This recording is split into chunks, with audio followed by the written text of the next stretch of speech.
Bonjour à tous, on voit que c'est la lueur du matin. Bonjour. Pat, l'autre jour, je courais un petit peu et tu m'as fait une remarque par rapport à ma posture. Qu'est-ce que tu m'as dit? Je trouvais que tu courais beaucoup sur l'avant, donc je me suis laissé dire que tu avais un petit problème, et en tout cas besoin de travailler les muscles posturaux du dos. Voilà, donc courir sur l'avant, c'est-à-dire que j'ai tendance à être un petit peu voûté. Voilà. D'habitude, on va dire à l'époque, je compensais ça par la natation. Moi, je viens du triathlon, donc la natation me permettait d'être justement bien renforcé au niveau du dos. Et là, à part faire de l'ordinateur et du montage toute la journée, et avec le confinement, j'ai un petit peu laissé tomber la natation. Ça abîme. Voilà, ça abîme. Du coup, Pat m'a fait la remarque. Et action-réaction, qu'est-ce qu'on fait? Une séance de postural, quelques exercices musculaires posturaux, entrecoupés d'exercices classiques un peu dynamiques. Donc je suis ravi de m'être levé ce matin, merci Pat. Mais de rien, je suis là pour ça. Donc du coup le postural c'est la base de tout, et quand tu prépares les gens au CCPM, c'est la première séance du programme. En général c'est la première séance du programme, oui, pour lier toutes les chaînes musculaires du haut vers le bas. Et pour les pilotes, le postural c'est important? C'est très important parce qu'il y a cette notion de gainage à respecter dans l'avion, principalement lors de la prise de facteurs de charge. Donc là on est dans un parc public, en termes de matériel, de quoi est-ce qu'on va avoir besoin? Dans le matériel on a besoin de rien du tout. On a juste pris 2 petites bouteilles d'eau pour complexifier un peu le travail sur certains muscles. Parfait. Il y en a pour combien de temps à peu près pour cette séance? Là on a une petite séance à peu près d'un petit quart d'heure. Et donc là qu'est-ce qu'on va faire concrètement? On va commencer par s'échauffer, faire un petit échauffement articulaire, et ensuite on pourra attaquer la séance. Je te montrerai les exercices, qui seront facilement réalisables, et on attaquera.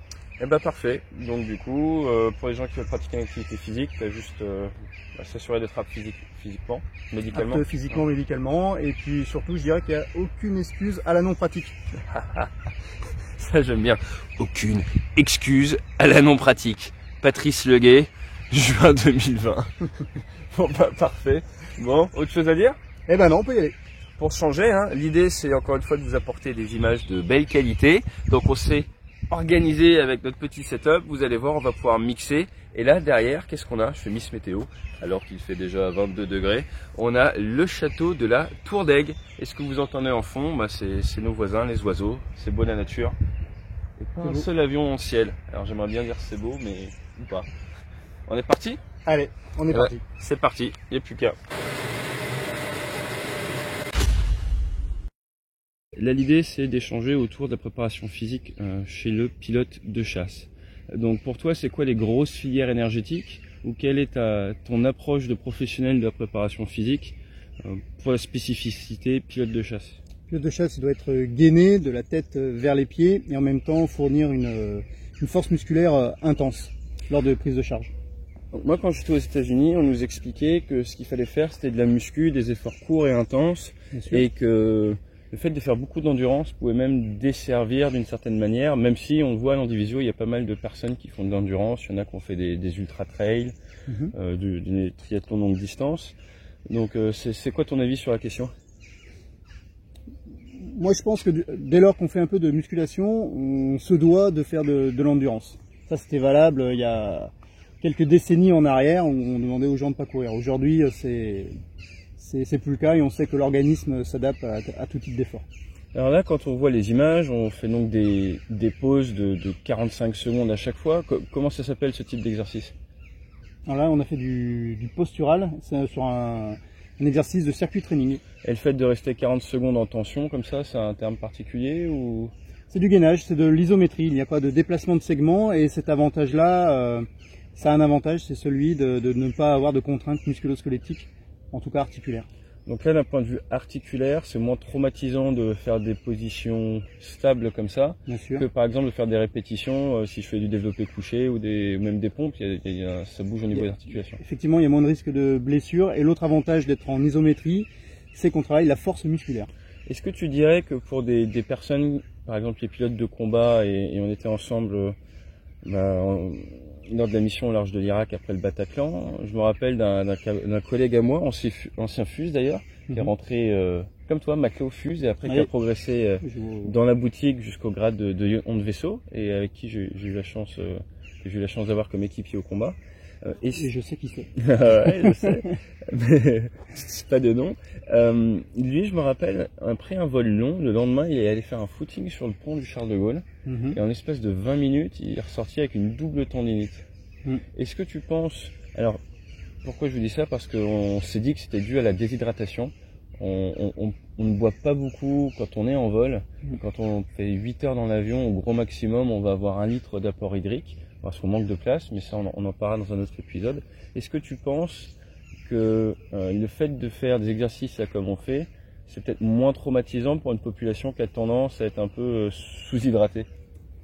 Alors effectivement, la tendinite n'est pas due seulement à la sous-hydratation, mais effectivement le fait de rester en tension et ne pas avoir d'activité dynamique, ça prévient des blessures. Maintenant, la qualité du revêtement a son importance, et courir sur le pont d'envol, c'est pas le mieux qu'on puisse faire. Mais après, il a un certain physique. Ouais, après, il a un certain physique. Donc ça que moi, ça m'a beaucoup marqué. Je sais pas pourquoi, j'avais fait la connexion neurale en me disant, bah tu bois pas beaucoup, tu restes dans une position fixe pendant 8 heures. Si dans la foulée, tu pars courir. Et pourtant, moi, je courais après chaque vol. Je faisais une petite course à pied de récupération pour faire circuler le sang, mais de l'ordre de 15 minutes et sur tapis. Donc le tapis, je pense que c'est d'accord, est beaucoup moins traumatisant que... En tout cas que le pont d'envol, mais ça reste traumatisant quand même. C'est pas dire.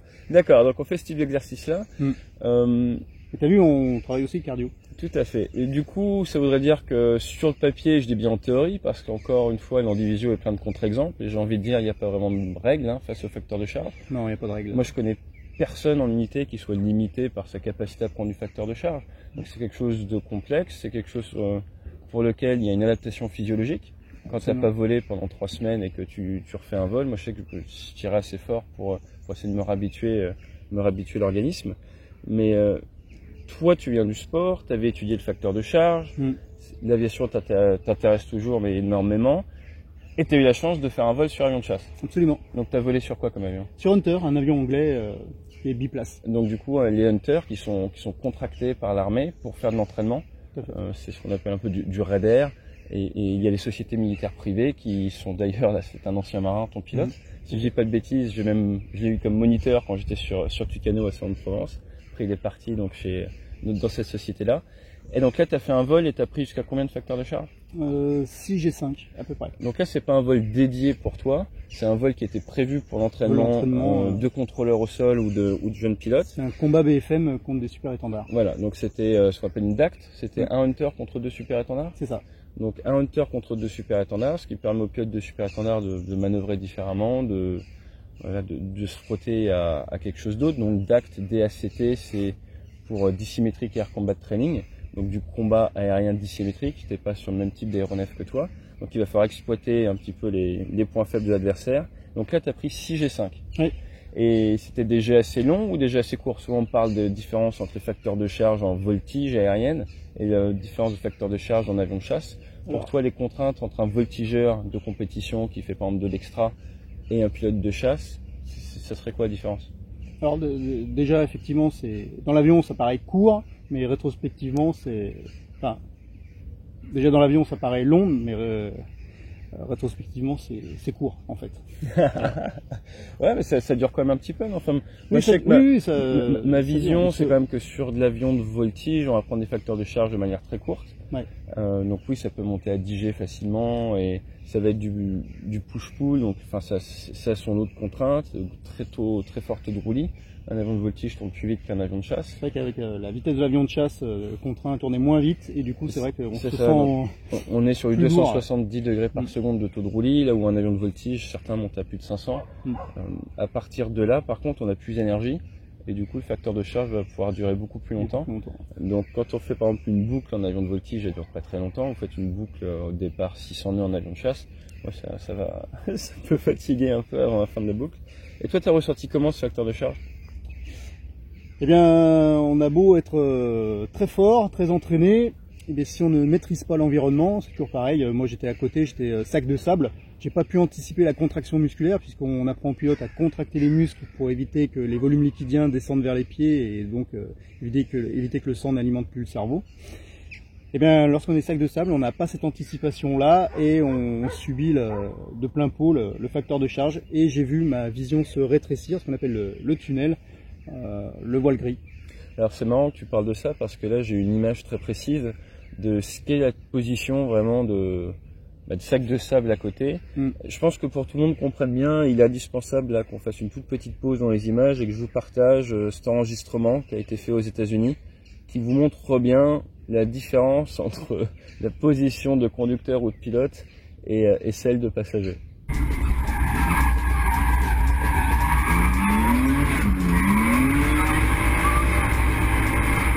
Voilà, donc j'ai pas choisi cet extrait pour rien. D'après les statistiques YouTube, il y a 98,7% de mes viewers qui sont masculins.